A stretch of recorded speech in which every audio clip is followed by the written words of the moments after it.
Hai, apa kabar semuanya saudara? Selamat datang dalam segmen kerinduanku dalam YouTube channel Gensi Mencintak dan Amanda Sivanya. Kami berdoa agar setiap hari semakin kita jatuh cinta dengan Tuhan, setiap hari semakin kita mengalami kasih dan kebaikan dari Tuhan. Sebelum kita merenungkan firman Tuhan pada pagi hari ini, mari bersama-sama kita mau tundukkan kepala, kita bersatu dalam doa.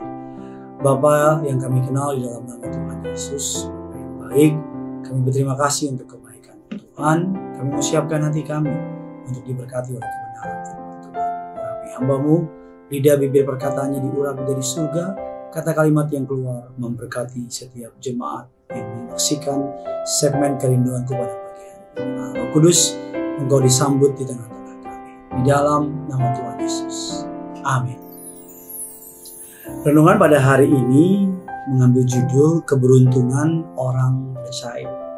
Walaupun mungkin bahasa beruntung bukan bahasa yang sangat alkitabiah, tapi kata keberuntungan mengandung arti diberkati atau mengalami banyak kebaikan. Beruntung bukan karena kita baik, beruntung bukan karena kita hebat, beruntung bukan karena hasil usaha kita, tapi firman Allah mengatakan, Efesus 1 ayat yang ketiga mengatakan demikian.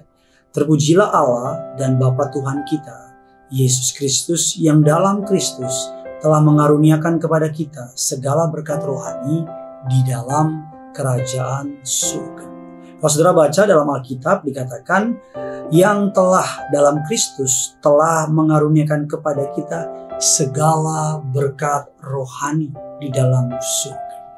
Jadi kalau dari ayat yang kita baca, kita memahami dua kebenaran. Yang pertama bahwa kita sudah diberkati, dan yang kedua adalah semua sudah diberikan. Sudah diberkati, semua sudah diberikan. Sama-sama bilang sama saya sudah diberkati. Sama-sama bilang sama saya, semua sudah diberikan. Kunci agar saudara dan saya bisa mengalami keberuntungan dalam hidup orang percaya, mengalami berkat-berkat dalam hidup orang percaya, kita mengatakan Ibrani 11 ayat yang pertama. Iman adalah dasar dari segala sesuatu yang kita harapkan dan bukti dari segala sesuatu yang tidak kita lihat. Dari ayat yang kita baca tadi, kita mengerti bahwa semua itu sudah diberkati, sudah diberikan berdasarkan iman. Karena iman adalah dasar dari segala sesuatu yang kita harapkan. Karena iman juga adalah bukti dari segala sesuatu yang tidak kita lihat. Dari kebenaran tersebut kita memahami bahwa Tuhan mau kita beriman. Ketika kita beriman, maka berkat itu menjadi nyata, termanifestasi dalam kehidupan kita. Ketika kita beriman, maka kita bisa membuka segala yang terbaik kebenaran dari surga untuk turun atas setiap kita. Iman adalah kata kuncinya. Ibarat kita masuk ke sebuah gedung dan kita minta jaringan internet, pasti diminta passwordnya. Iman adalah passwordnya. Markus 10:46 ayat yang ke-52. Ketika didengar bahwa itu adalah Yesus orang Nazaret, mulailah ia berseru, Yesus anak Daud, kasihanilah aku. Banyak orang menegurnya supaya ia diam, namun semakin keras ia berseru, anak Daud, kasihanilah aku.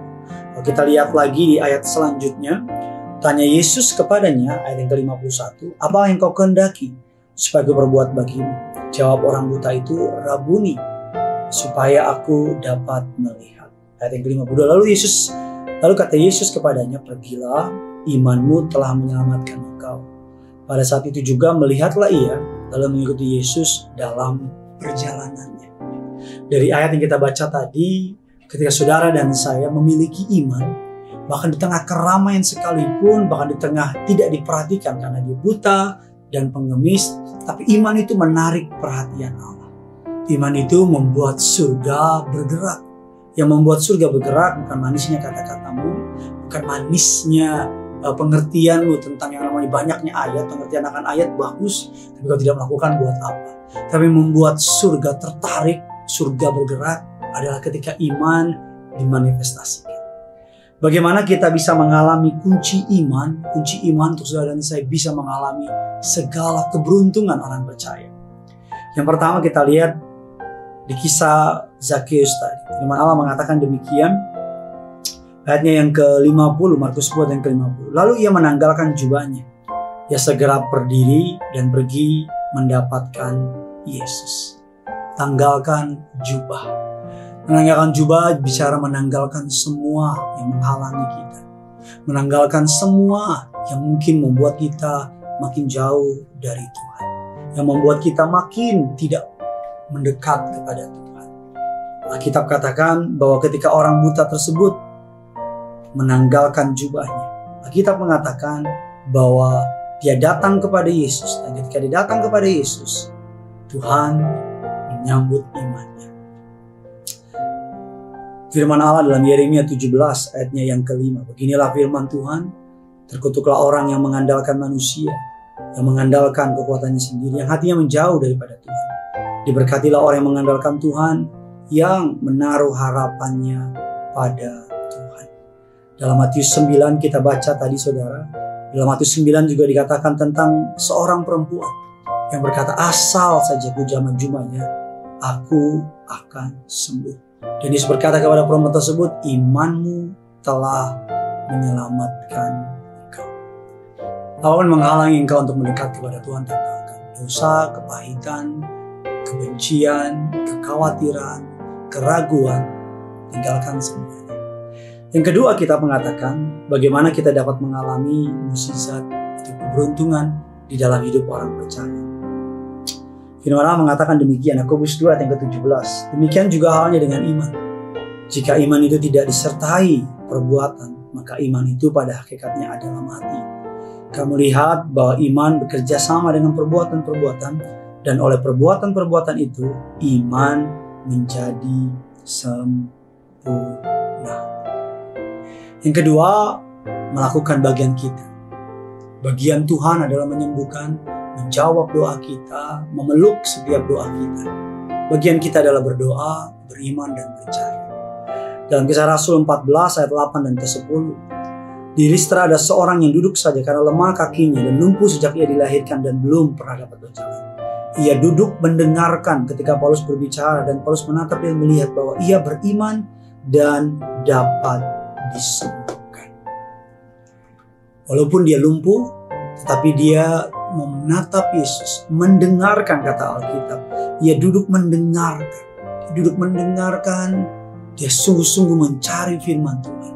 Bisa saja dia menganggap, ya udahlah gue udah lumpuh dan sebagainya. Tapi dia duduk mendengarkan. Setiap firman yang saudara dengar pagi hari jangan pandang remeh. Bisa jadi itu firman yang akan mengubah hidup saudara. Setiap kalimat, bahkan cuma satu ayat aja firman, itu dapat menjadi sebuah booster yang luar biasa, menjungkir balikan duniamu, menjungkir balikan keadaanmu. Yang ketiga, yang terakhir, bagaimana supaya saudara dan saya bisa mengalami keberuntungan orang percaya. Matius 25 ayat yang ke-27. Baik sekali perbuatanmu itu, hai hambaku yang baik dan setia. Engkau telah setia dalam perkara kecil, aku akan memberikan kepadamu tanggung jawab dalam perkara yang besar. Setia dalam perkara kecil. Itu menjadi bagian bagi orang-orang yang percaya. Setia. Apapun perkara yang dipercayakan sama saudara, lakukan dengan baik. Daud mulai dari 2-3 ekor domba. Bahkan Yusuf pun mulai dari yang paling kecil jadi budak. Bahkan Musa pun setia 40 tahun di padang gurun sebelum dia dipanggil oleh Allah. Bahkan Yesus pun sebelum dia mengalami yang namanya pemakaian secara luar biasa, Alkitab katakan Yesus, Tuhan Yesus setia mengikuti mama papanya, setia berjalan bersama dengan waktu dan cara Tuhan. Nah, karena itu mari di pagi hari ini tanggalkan jubahmu. Alkitab katakan tanggalkan jubahmu, melakukan bagian kita, dan yang ketiga melakukan bagian kita dengan setia. Apapun bagian yang dipercayakan kepada kita, lakukan dengan setia. Tuhan tidak pernah lalai menepati janjinya. Doa saya agar kiranya firman ini boleh menjadi berkat bagi saudara, menjadi kekuatan. Bagi yang kabar baik kepada semua orang di luar sana, karena yang punya surga, crazy love itu. Ku tak membawa apapun juga saat ku datang ke dunia. Ku tinggal semua pada akhirnya saat ku kembali ke surga. Inilah yang ku punya, hati sebagai hamba yang mau taat dan setia padamu Bapa. Kemanapun ku bawa, hati yang menyembah dalam roh dan kebenaran sampai selamanya. Inilah yang ku punya, hati sebagai hamba yang mau taat dan setia padamu Bapa. Kemanapun ku bawa, hati yang menyembah dalam roh dan kebenaran sampai selamanya. Mari sama-sama bawa hatimu. Inilah yang ku punya, inilah yang ku punya, hati sebagai hamba